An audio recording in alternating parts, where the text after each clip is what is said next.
Hello and welcome to the History Department at St Bede's Catholic College.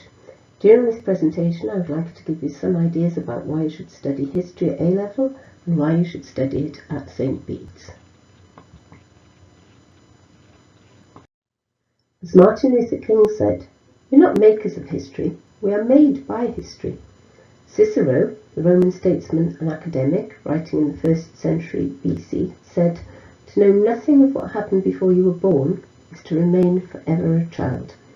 Therefore, a study of history, whether it be local, national, European or world history, gives you a grounding of your place in time.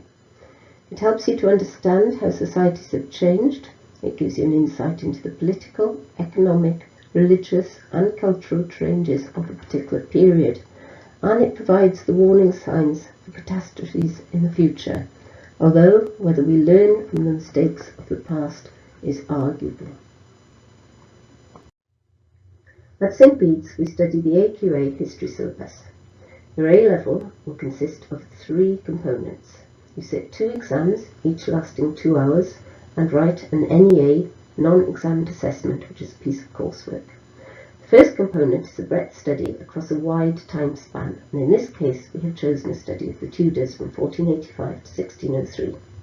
This component makes up 40% of your total A-level. Question 1 on this paper requires you to study the interpretations of different historians and to come to conclusions about what their key argument is and how far you believe their arguments to be convincing in terms of what you've learnt already about the Tudors. You then have to answer 2 essays out of a choice of 3 on issues spanning the Tudor dynasty: Henry VII, Henry VIII, Edward and Mary, and Elizabeth I. For many A-level students, their memory of learning about the Tudors consists of Henry VIII and his 6 wives. However, your A-level study will look at key questions such as dynasty, religion, economy, and social and economic change. We consider why a virtual outsider like Henry Tudor was able to take the throne in 1485. How did a 9-year-old boy called Edward manage to rule England? Why did Henry VIII marry so many times? And what changes did he make to religion? And why did Elizabeth I never marry at all? Component 2 is made up of a topic called Democracy and Nazism, 1918 to 45.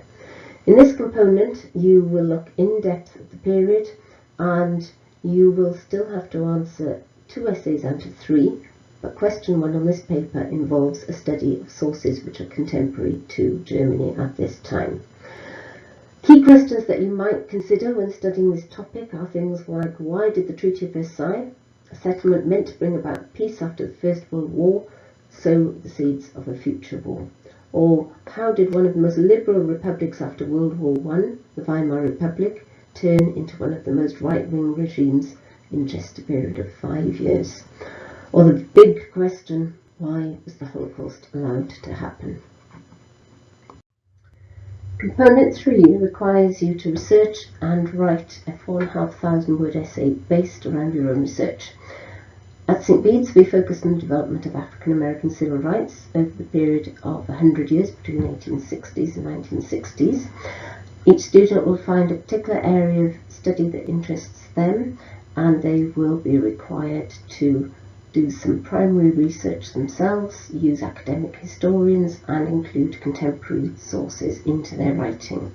This is an excellent opportunity to develop good independent study skills, and it's perfect preparation for future university dissertations. You'll be required to write a bibliography and footnotes, and it will form 20% of your overall grade. Apart from fascinating topics you will study ranging over 200 years of history, a study of this subject will increase your skills in a number of ways. 1, you will learn to be an independent learner. You will learn skills of analysis and objectivity. Your communication skills will increase as you learn to structure a well-supported, well-constructed essay. You will increase your depth and breadth of knowledge, and these are skills that are required in a number of different career paths that you might choose at a later stage. There are a number of career opportunities open to you with a history qualification. It is considered to be a very well-respected subject. It can lead to a degree in history or archaeology. It often links in with degrees in politics, and many students go on to study things like journalism or law. It links well to other humanities subjects and social science subjects, and it complements those skills well. The list of individuals on this slide might surprise you and give you some idea of the firm grounding that qualification in history can offer.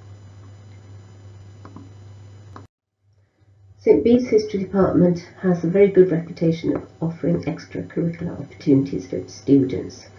Before the COVID pandemic, we ran an A-level trip to Krakow, and this is something that we really hope to be able to continue once it is safe enough to do so.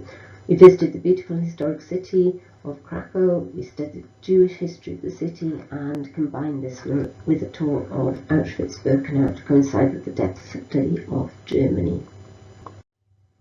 We really hope that you will consider studying history at St Bede's Catholic College. You will be taught by enthusiastic staff with a real passion for this subject and a dedication to enabling you to be the best historians you can be. Thank you for listening.